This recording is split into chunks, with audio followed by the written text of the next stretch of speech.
Yes. Done, all of you? Now, see, we are here learning the properties of our natural resources, right?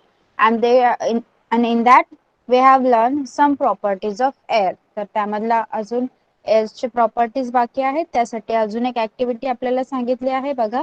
Dip an uncorked inverted empty bottle in a slanting position into the water in a wide container. What do you observe? एक रिकामी बाटली झाकण न लावता उलट करून एका मोठ्या पसरट भांड्यामध्ये ठेवायची आहे. पाण्याच्या पसरट भांड्यामध्ये. ओके, त्या भांड्यामध्ये पाणी असायला हवं. आणि तुम्हाला काय दिसेल बघा, अशा प्रकारे इथे इमेज दिसते तुम्हाला. What change takes place in a balloon on filling air in it. आपण जेव्हा फुग्यामध्ये हवा भरली तेव्हा तो फुगा फुगला. Yes, we come to know. इथे काय दिसतंय, त्या बॉटल मधून बुडबुडे निघताना बाहेर दिसत आहेत. Yes, we came to know from the activities above that air has properties like occupying space, having a certain volume, having mass and weight. म्हणजे या सगळ्या ज्या काही आपण ऍक्टिव्हिटीज आतापर्यंत एअरशी रिलेटेड पाहिल्या, त्या सगळ्या ऍक्टिव्हिटीज मधून आपल्याला असं लक्षात येतं की जागा व्यापणे, विशिष्ट आकारमान असणे आणि वजन आणि वस्तुमान असणे हे सगळे काय आहेत, एअरच्या प्रॉपर्टीज, हवेचे गुणधर्म आहेत.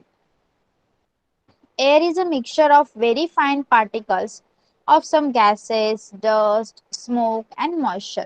बघा, तुम्ही हे मला अगोदरच सांगितलेलं की हवेत धूर, बाष्प, अतिसूक्ष्म कण हे सगळे मिळून हवा बनलेली असते. Yes. When rays of light fall on these minute particles, the particles spread the light in all the directions. This natural phenomenon is called scattering of light. जेव्हा प्रकाश किरण हवेतील या छोट्या छोट्या कणांवर पडतं तेव्हा प्रकाशाला सर्व दिशेने विखुरतात. ते कण प्रकाशात सर्व दिशेने आजूबाजूला विखुरले जातात आणि यालाच प्रकाशाचे विकिरण म्हणजे स्कॅटरिंग ऑफ लाईट असं म्हणतात. तुम्ही पाहिलं असेल, उन्हाळ्यात खिडकीतून एक आडोसा आपल्या घरात आला की त्यामध्ये काही कण इकडे तिकडे स्कॅटर होताना दिसतात. येस, पाहिलं असेल तुम्ही, पाहिलंय का तुम्ही? असं छोटासा एक किरण, एक रे आपल्या घरामध्ये पडत असेल तर त्यामध्ये नीट निरीक्षण केलं तर छोटे छोटे पार्टिकल्स फिरत असतात.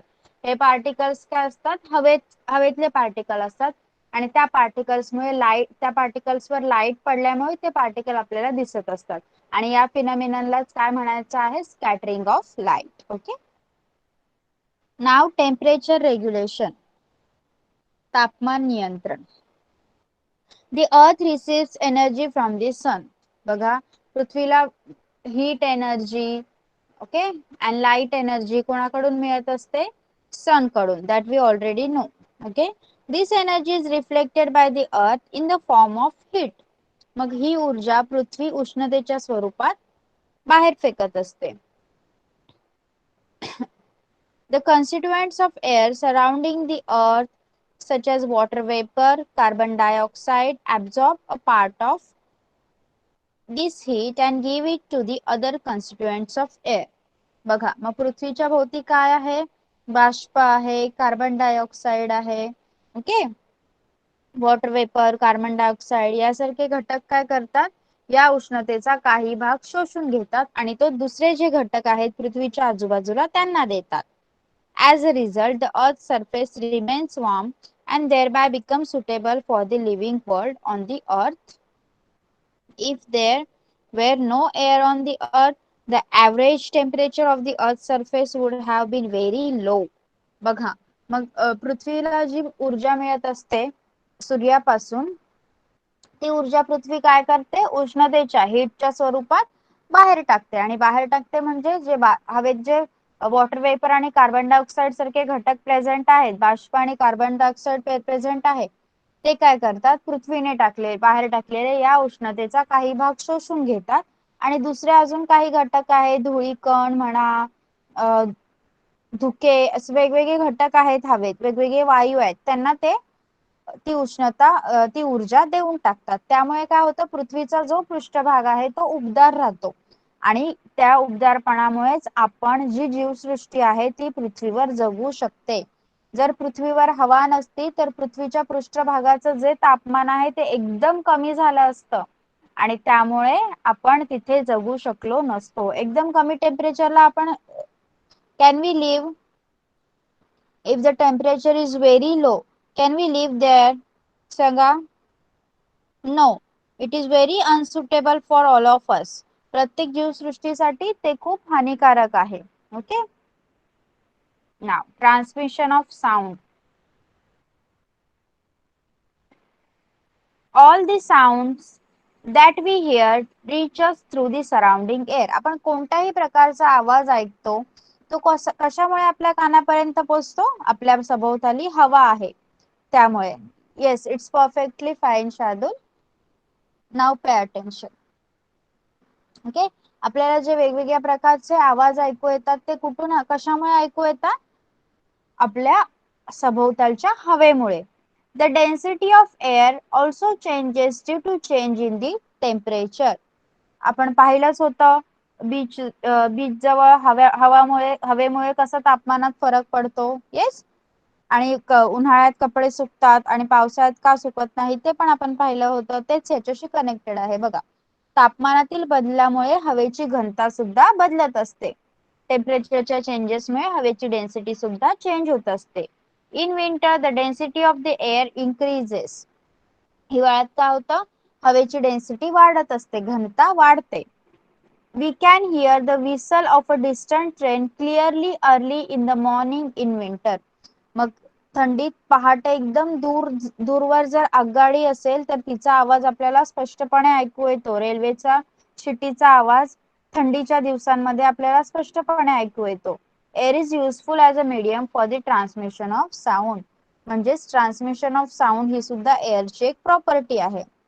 ध्वनीचं प्रसारण होण्यासाठी हवेचा माध्यम म्हणून उपयोग होतो. Yes, here we have completed our properties of air. परत पाहूया आपण काय काय बघितलं प्रॉपर्टीज ऑफ एअर मध्ये. Yes, air has mass and weight. It also has a atmospheric pressure. Okay.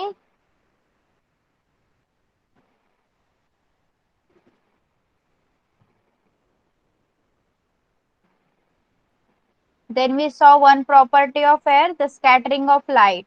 Then temperature regulation and transmission of sound. Okay. Understood till here? Can we move to the properties of water? पाण्याचे गुणधर्म पाहूया का आपण? Properties of air सगळ्यांना समजल्यात? Okay. Yes. Now see, the next natural resource is water. Okay, water. Properties of water. आता आपल्याला पाण्याचे काही गुणधर्म पाहायचे आहेत. पहिल्यांदा मला सांगा, what are the states in which water is found on our earth? पाणी कोणकोणत्या अवस्थांमध्ये आढळतं सांगा. कोण सांगणार? पाणी कोणकोणत्या अवस्थेत आढळतं? What are the state in which water is found? Yes, Pradyumna. Liquid. And yes, Sanjana. Solid.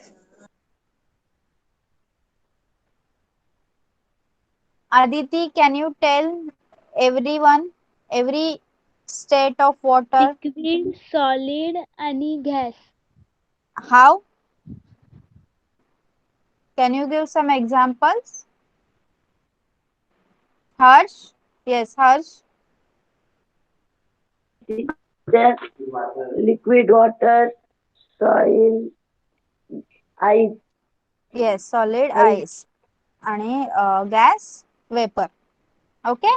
C, कशा प्रकारे पाणी कोणकोणत्या अवस्थांमध्ये आढळतं? थ्री स्टेट्स मध्ये पाणी आढळतं. पहिला आहे लिक्विड, जे रेग्युलर वॉटर आहे.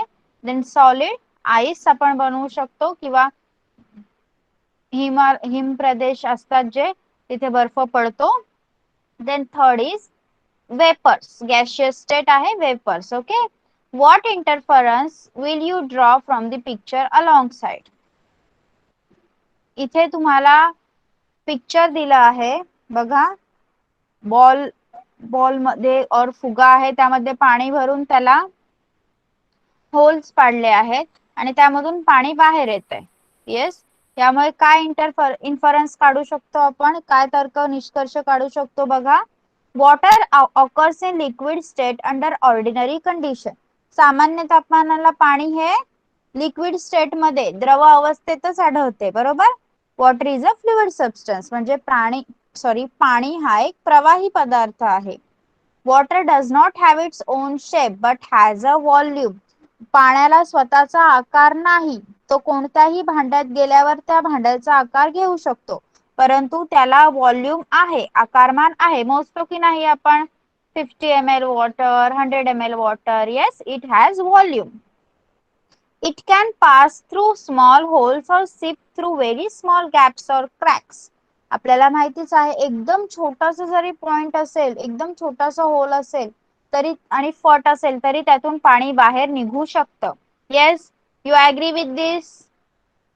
एकदम छोटा, अतिशय सूक्ष्म, आपल्या डोळ्यांना न दिसणारा होल जरी एखाद्या वस्तूला असेल आणि त्यामध्ये पाणी आपण ठेवलं तर पाणी त्यातून बाहेर निघू शकतं. Okay. On pouring water in an oil-cladded dish, water does not spread but forms small round drops. Why does this happen? बघा, जर तेलाने माखलेल्या छोट्या प्लेट मध्ये आपण थोडंसं पाणी टाकलं. Yes, my screen is not visible. Okay, wait.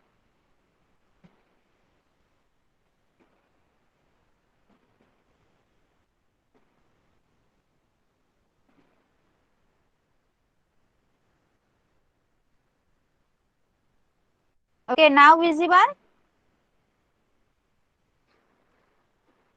Yes, that student must be having some problem. Okay, it's okay. Now my screen visible. आता screen दिसते का? Okay.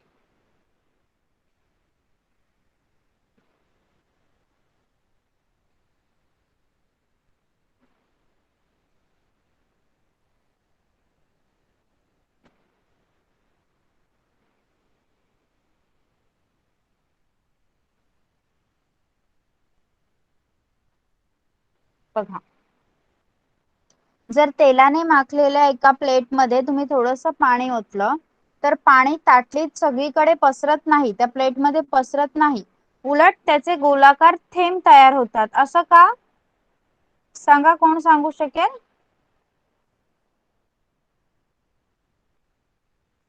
असं का होतं? Yes,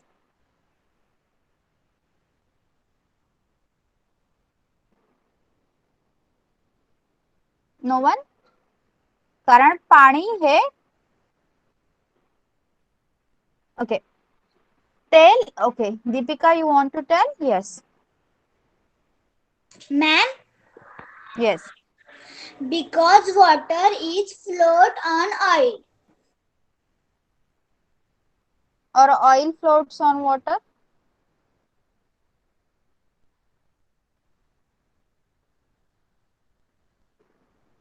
Yes. Yes, it's perfectly all right, dear.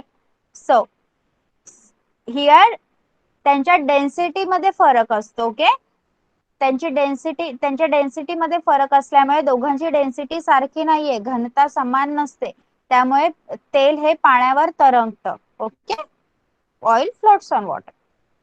Now okay, here one first activity related to water. Take a plastic bottle more than half full of water. प्लास्टिकची एक बाटली घ्यायची आहे, त्यामध्ये अर्ध्यापेक्षा जास्त पाणी घ्यायचं आहे. Okay. Mark the water level on the bottle.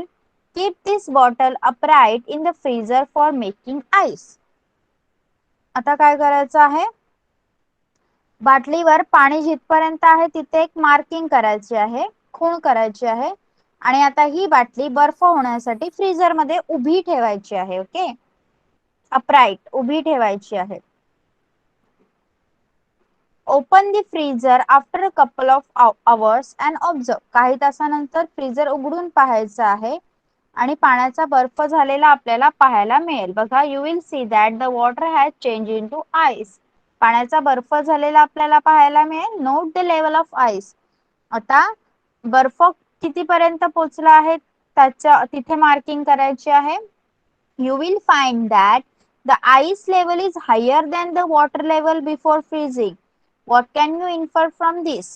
बघा, तुम्हाला असं दिसेल की पाण्यात जिथपर्यंत तुम्ही पाण्याला मार्किंग केलेली होती, बर्फ झाल्यानंतर त्याच्या वरती मार्किंग गेलेली आहे. ओके, बर्फाची पातळी पाण्याच्या पातळीपेक्षा पुढे गेलेली आहे. यावरून आपल्याला काय कळतं? As water freezes to form ice, it expands and its volume increases. आपल्याला काय कळतं की पाण्याचा बर्फ होत असताना पाणी गोठतं हे ठीक आहे, पण पाणी काय होतं? एक्सपांड होतं, प्रसरण पावतं आणि त्यामुळे त्याचं व्हॉल्यूम सुद्धा वाढतं, त्याचं आकारमान वाढतं. On freezing, how much was the increase in the volume of the water? In what proportion did it increase? Okay, जर तुम्ही ही ऍक्टिव्हिटी केली तर पाणी गोठल्यावर मेन जे व्हॉल्यूम होतं ते किती वाढलं? That you have to note. Okay, काय लक्षात ठेवायचं आहे? On freezing the water expands and its volume also increases. ही एक प्रॉपर्टी झाली. ओके, लक्षात ठेवायचं आहे. On freezing water expands and its volume increases. Yes, अजून प्रॉपर्टी कोणत्या पाहिल्या आपण? Water occurs in liquid state under an ordinary condition. It is a fluid substance. It does not have its own shape but has a volume. Okay. Now the second activity. What is the second? Take a bucket of water. Drop many different kinds of articles in it. Make separate list of the articles which sink in the water and those that float on it.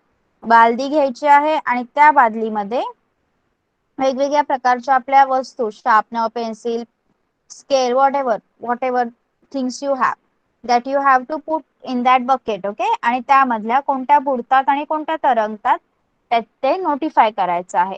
Third is take some water in a pot and add a few pieces of ice to it. Observe what happens. जेव्हा एखादा glass घ्यायचा आहे, ही activity तर आपण cold drink किंवा सरबत पिताना तुम्ही करतच असाल. जर तुम्ही सरबत मध्ये बर्फ टाकताय तर तुम्हाला हे लक्षात येईल की बर्फाचे खडे पाण्यावर तरंगतात. येस, ऑब्झर्व केला आहे का तुम्ही? Yes.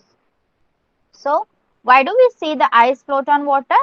Ice is lighter than water. Okay, का तरंगतो बर्फ पाण्यावर? कारण बर्फ हा पाण्यापेक्षा हलका असतो. Yes, their densities are different. Water's density is more than density of ice. Hence, ice floats on water. Okay. When water freezes to form ice, it becomes lighter than the original liquid. जेव्हा पाणी गोठून त्याचा बर्फ तयार होतो तेव्हा तो त्याच्या liquid अवस्थेपासून liquid रूपापेक्षा एकदम हलका होऊन जातो.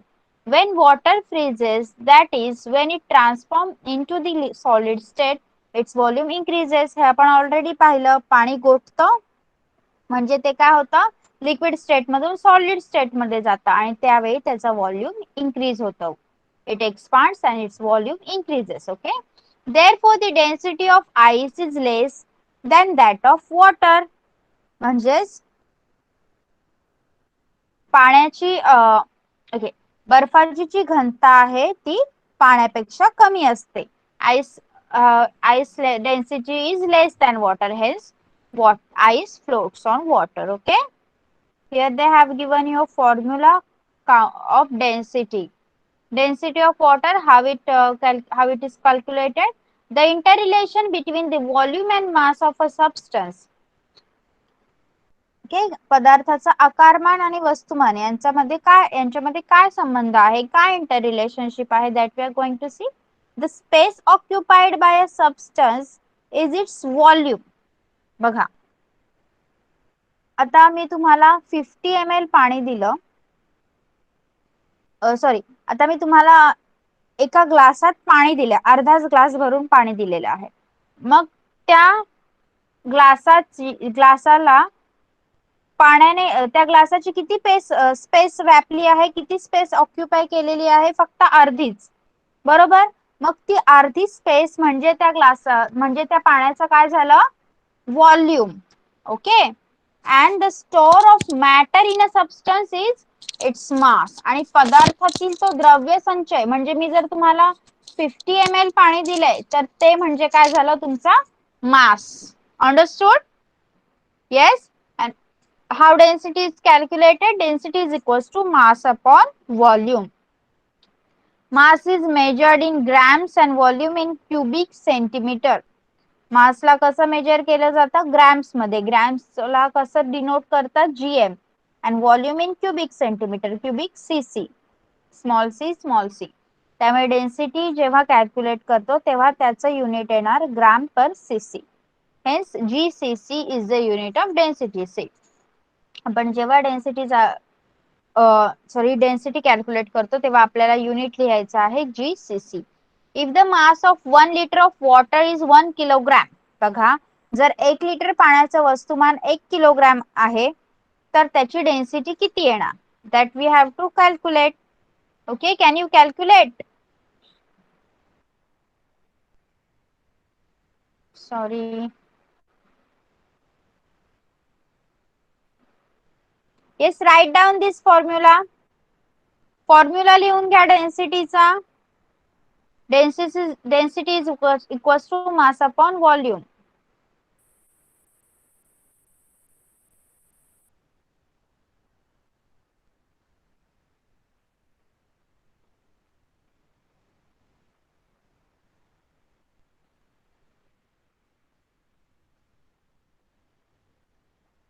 Yes, after completing the formula, please let me know.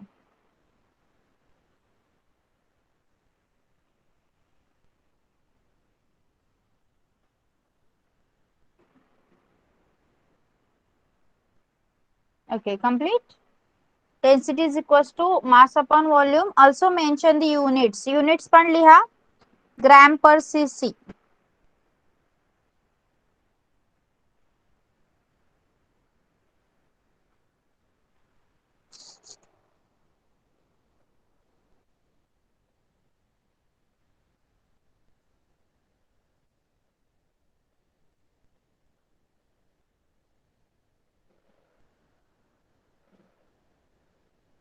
तुम्ही सांगू शकाल का मला वॉटरची डेन्सिटी काय येणार? या फॉर्म्युलाने जर आपण 1 लिटर मास आणि 1 kilogram weight sorry volume 1 kilogram असेल जर पाण्याचं आणि मास 1 लिटर असेल तर डेन्सिटी किती येणार सांगू शकाल का तुम्ही? Can you calculate?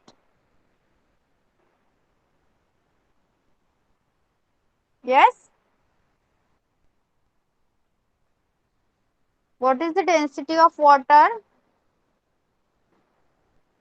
Yes, it's 1 gram per cc.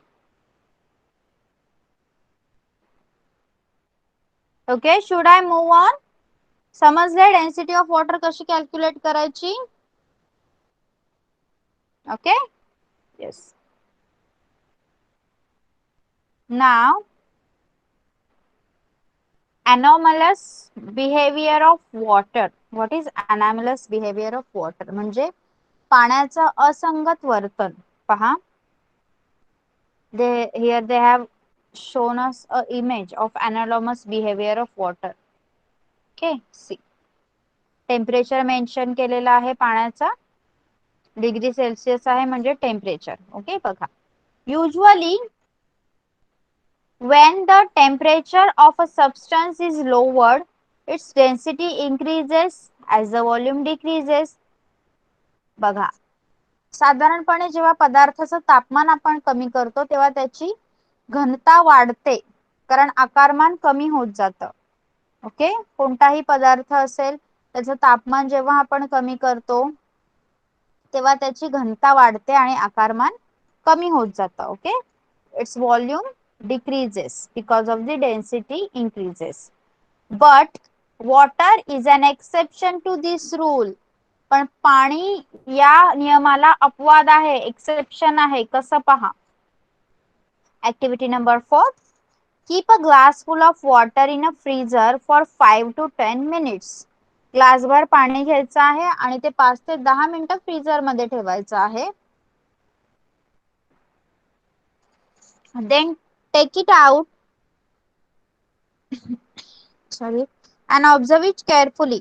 तो ग्लास बाहेर काढायचा आहे, त्याचं एकदम काळजीपूर्वक निरीक्षण करायचं आहे. आपल्याला काय पाहायला मिळेल? From which part in the glass does the water first start freezing? पाण्याची गोठण्याची सुरुवात कुठून होते पहिल्यांदा? सांगा मला, सांगा. लगेचच जर फ्रीजर मधून पाणी काढलं 5 ते 10 मिनिटात, तर कुठलं पाणी पहिले घोटायला सुरुवात होईल? ग्लासाच्या खालचं पाणी की एकदम वरचं?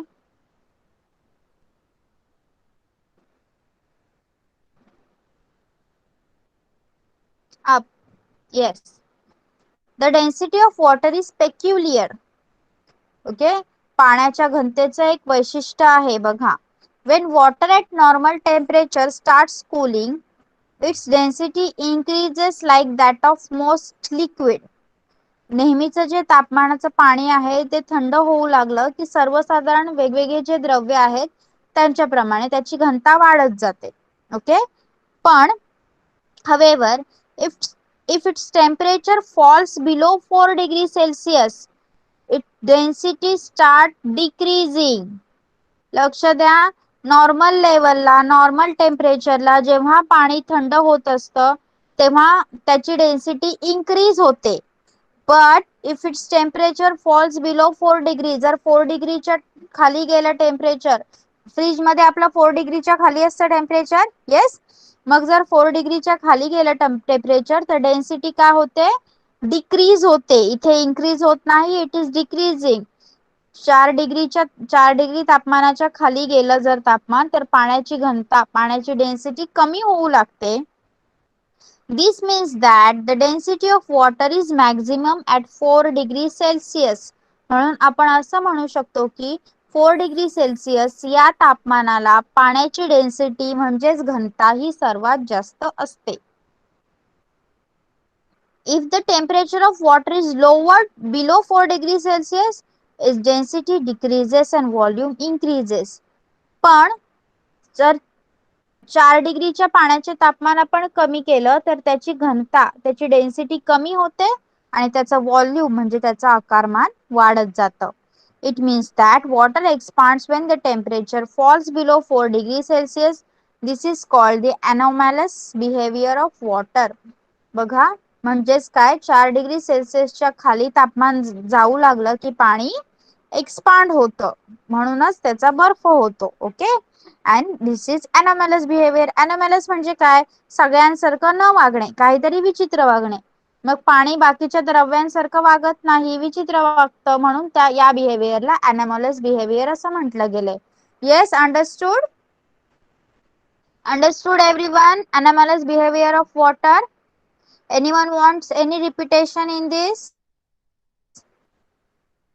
कोणाला रिपिटेशन हवंय का? Yes, understood? It is very simple.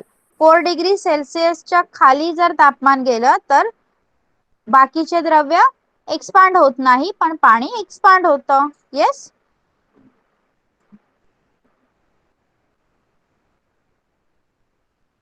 in cold countries, how do aquatic animals remain alive even after the rivers or lakes freeze in winter? आता सांगा मला, जे हिमप्रदेश आहेत, ओके, जिथे बर्फ पडतं त्या ठिकाणी जे पाण्यात राहणारे ॲनिमल्स आहेत ते नद्या आणि तलाव फ्रीज झाली, बर्फ गोठला गेला सगळीकडे, तरी पण जिवंत कसे राहू शकतील? येस, सांगा.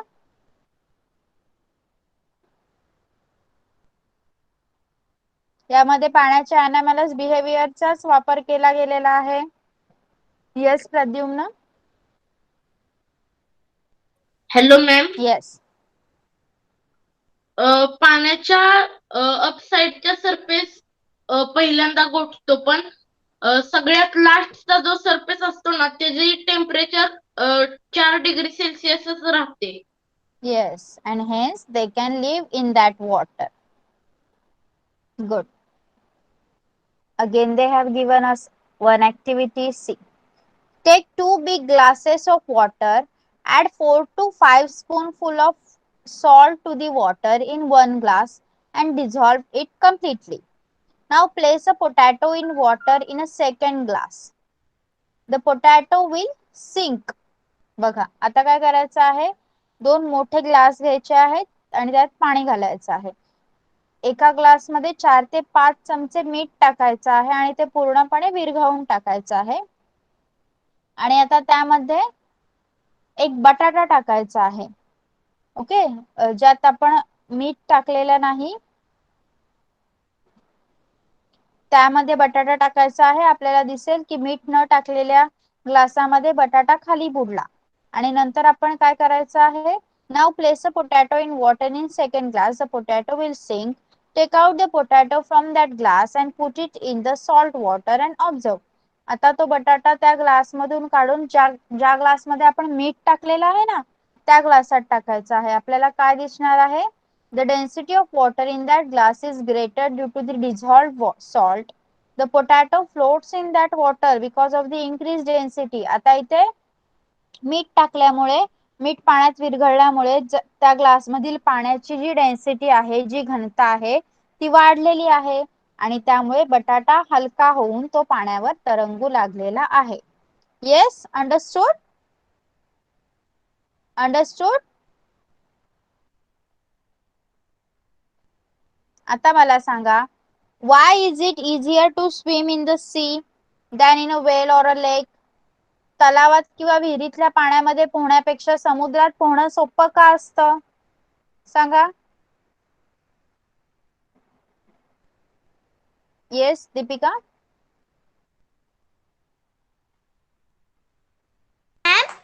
Yes. Because there is salt in sea. Okay, because there is salt in sea water and because of the salt the density increases and we can float on water, sea water. Okay, now in the above activity the salt dissolves in water in the glass, that is it disappears. What happens when it disappears like this? बघा आता आपण या जी activity पाहिली त्यामध्ये glass मधील मीठ हे विरघळून गेलं आणि आपल्याला दिसेनासं झालं. मग दिसेनासं झालं म्हणजेच काय, when the salt dissolves in water its particles spread in water. जेव्हा मीठ पाण्यामध्ये विरघळतं तेव्हा विरघळताना त्याचे कण पाण्यात सगळीकडे पसरतात. Slowly they become smaller and smaller. हळूहळू ते आणखी आणखी लहान होतात. Ultimately they become so small that they cannot be seen. आणि शेवटी ते एवढे लहान होतात की ते आपल्याला दिसू शकत नाहीत. That is, they mix completely with water. This is what is called dissolving. म्हणजेच ते पाण्यात पूर्णपणे मिसळतात, पूर्णपणे विरघळून जातात आणि यालाच डिझॉल्विंग म्हणजे विरघळणे असं म्हणतात. ओके, अजून कोणते पदार्थ विरघळू शकतात पाण्यात पूर्णपणे? सांगा.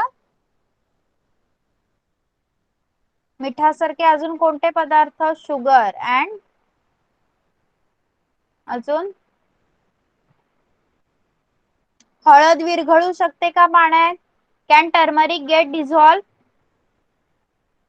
Can turmeric get dissolve in water? No, no, completely dissolve होत नाही turmeric. And what about alum? तुरटी? What about alum? तुरटी? Yes, it perfectly dissolves. Yes. And what about sand? वाळू. Sand, वाळू. No, it does not dissolve. Yes, good. Now, यावर based आपल्याला 3 terms आहेत. Solute. Solute म्हणजे the substance that dissolve. जो पदार्थ विरघळतो त्याला सोल्यूट म्हणजे द्राव्य असं म्हणतात. मग इथे कोण आहे सोल्यूट? सॉल्ट, मीठ. Next, solvent. What is solvent? The substance in which solute dissolves. ज्यामध्ये सोल्यूट विरघळतो तो म्हणजे सॉल्वंट. म्हणजे वॉटर काय आहे? सॉल्वंट म्हणजे द्रावक. आणि solution, what we get when the solute dissolves in the solvent. या दोघांचं मिक्सचर जेव्हा सोल्यूट हा पूर्णपणे सॉल्वंट मध्ये मिक्स होतो तेव्हा त्याला म्हणायचं आहे solution. Okay, write down this 3 terms, solute, solvent and solution. या 3 टर्म्स लिहून घ्या चला.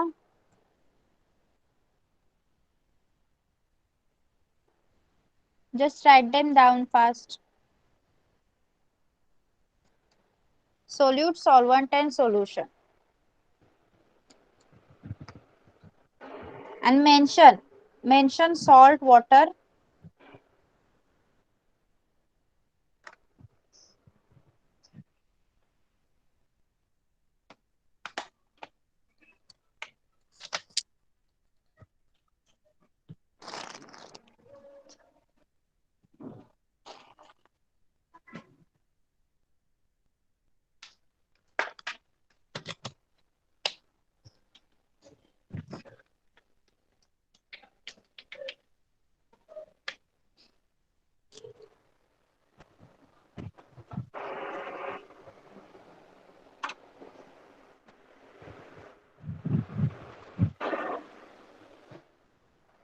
Yes, done. Write the 3 terms, solute, solvent and solution. And while writing, mention them. Solute is a every time in this solution, इथे आपण काय घेतोय? Water solution with salt. Solution काय आहे आपलं? सॉल्ट सोल्युशन आहे. प्रत्येक वेळी तुमचं सोल्यूट सॉल्ट राहणार नाही. जो पदार्थ तुम्ही पाण्यात विरघळायला टाकणार, that will be your solute. It may be salt, sugar, whatever. Okay, solvent will be the same, water, and solution जो विरघळल्यावर मिळणार तो solution. Yes,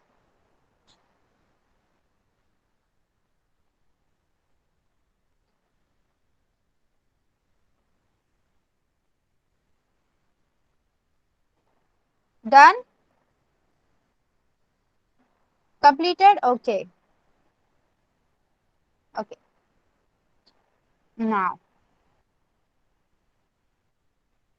yes, now because of these properties of water have some uses. Okay, uses of water according to its properties. पाण्याच्या गुणधर्मानुसार पाण्याचा कशा प्रकारे वापर केला जातो? Am I audible clearly? My voice is clear? Okay, okay. See, water is useful for water transport due to its fluidity. पाण्यामध्ये कोणतीही गोष्ट वाहू शकते. येस, फ्लुइडिटी आहे, प्रवाहिता आहे त्याला, म्हणूनच पाण्याचा वॉटर ट्रान्सपोर्ट म्हणजे जलवाहतुकीसाठी उपयोग होतो. Yes, ship, boats can run on water. Water falling down from a height is used to generate electricity with the help of generator. उंचावरून खाली पडणारे जे पाणी आहे त्या पाण्याचा उपयोग करून जनरेटरच्या साहाय्याने वीज निर्मिती सुद्धा करता येते. ओके, जसं वॉटर फॉलिंग फ्रॉम वॉटरफॉल और डॅम. इथून काय होतं, या ठिकाणी काय होतं, पाणी हे वरतून पडत असतं आणि त्यामुळे त्याचा उपयोग करून जनरेटरच्या साहाय्याने वीज निर्मिती करता येते. Electricity can be generated. Water is good coolant and is used in motor vehicle to control the temperature of the engine. बघा, पाणी हे उत्तम शीतक आहे, कूलंट आहे, म्हणून गाड्यांचे जे रेडिएटर असतं, रेडिएटर्स मध्ये इंजिनचं तापमान कमी करण्यासाठी किंवा कंट्रोल करण्यासाठी वॉटरचा कूलंट म्हणून वापर केला जातो. Many substances are soluble in water. बहुतेक पदार्थ आहेत जे पाण्यामध्ये विरघळतात.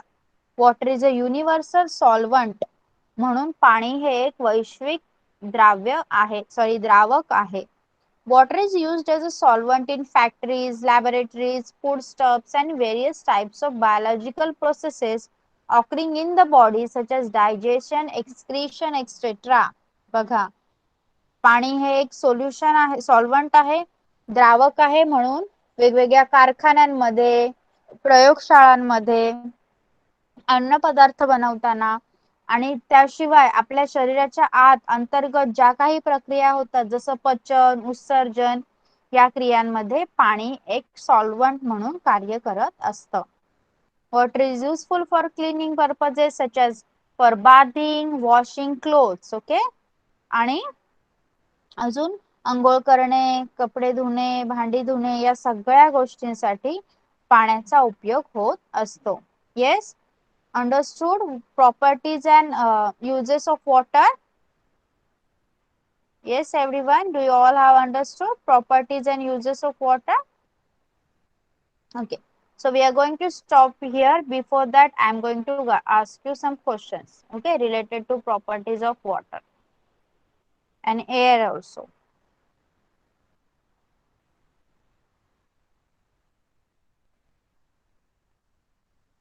What is scattering of light? What is scattering of light? No one is here from Marathi medium, right? You all have your science from English? Yes, tell me. Okay.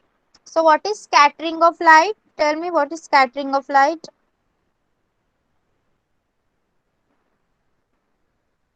Yes, Tanvi, Yes, ma'am. tell me.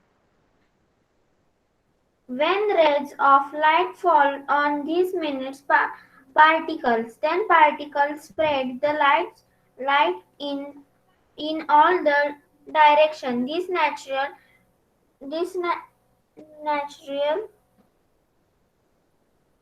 Phenomenon. phenomenon is called a scattering of light. Okay. But the minute particles are from air that you have to mention. Okay.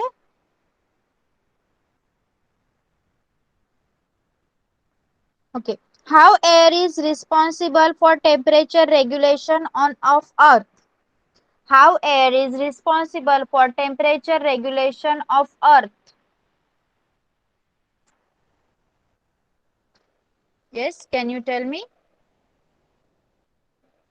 How air is responsible for temperature regulation of Earth?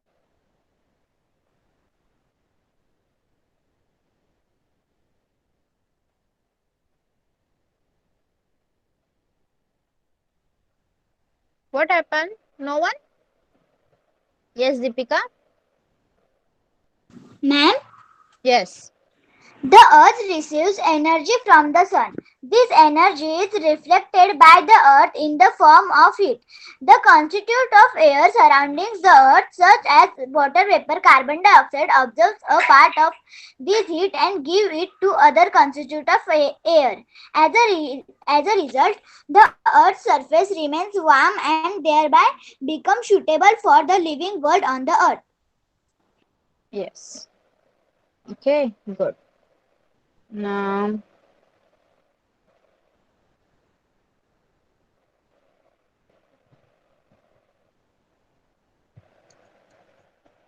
can you tell me some properties of water?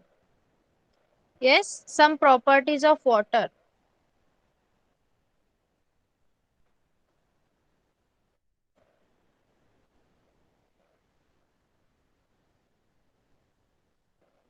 Yes, yes, Prathamesh.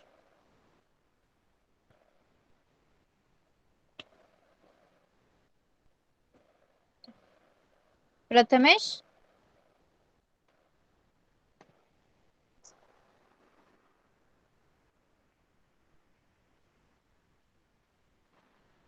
Okay, Aditi. Aditi, can you tell me? Okay, Prathamesh, it's Hello. perfectly all right. Yes, Hello. Aditi. Yes, yes. Liquid, solid, and vapor are are the properties of water. No, they are the states of water. I am asking about properties. Anagha?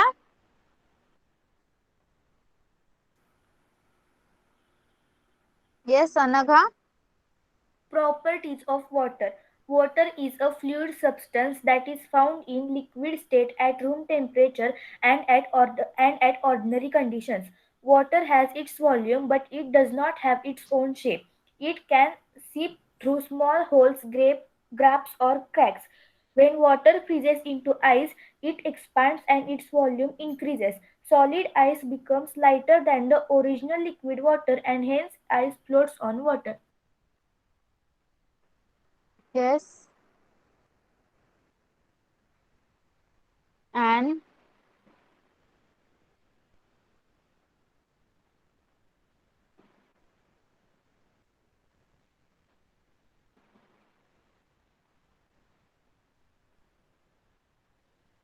What is the interrelationship between volume and mass of substance?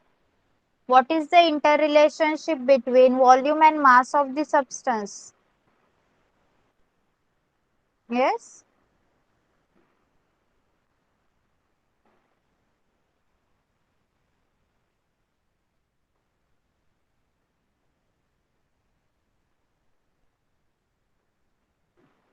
Okay, Tanvi.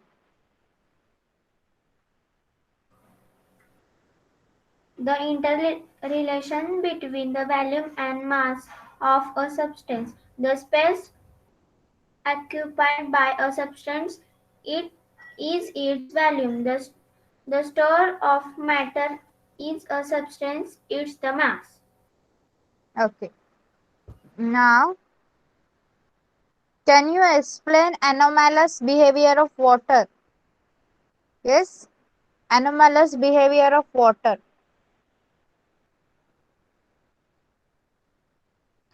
Yes, Deepika?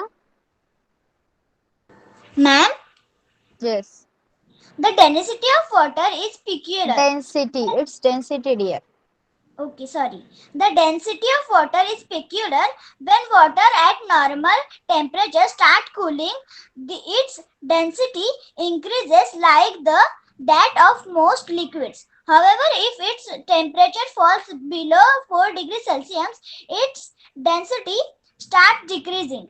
This means that the density of water is maximum at 4 degrees Celsius. If the temperature of water is lowered below 4 degrees Celsius, its density decreases and volume increases. It means that water expands when the temperature falls below 4 degrees Celsius. This is called the anomalous behavior of water.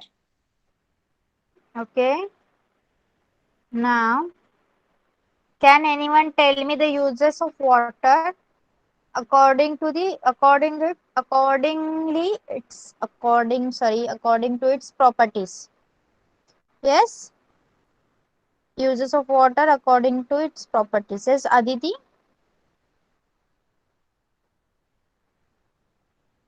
Hello. Yes.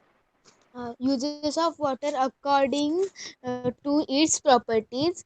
First, water is useful for water transport due to its fluidity. Water falling down from a height is used to generate electricity with the help of a generator. Second, water is a good coolant and is used in motor vehicles to control the temperature of the engine. Third, many substances are soluble in water. Water is a universal solvent.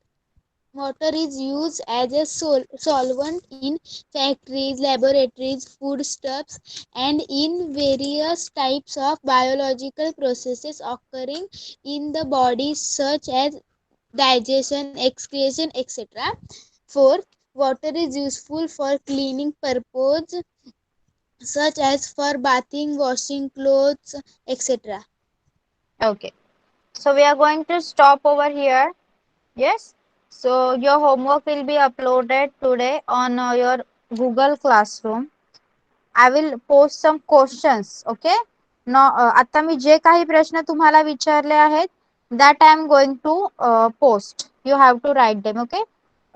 आता लगेचच मी post करते homework so that you can get it. Okay. So bye bye everyone. You can leave the class now. Bye, ma'am. Bye. Bye, ma'am. Good night. Bye bye. Good night. Bye, ma'am. Bye.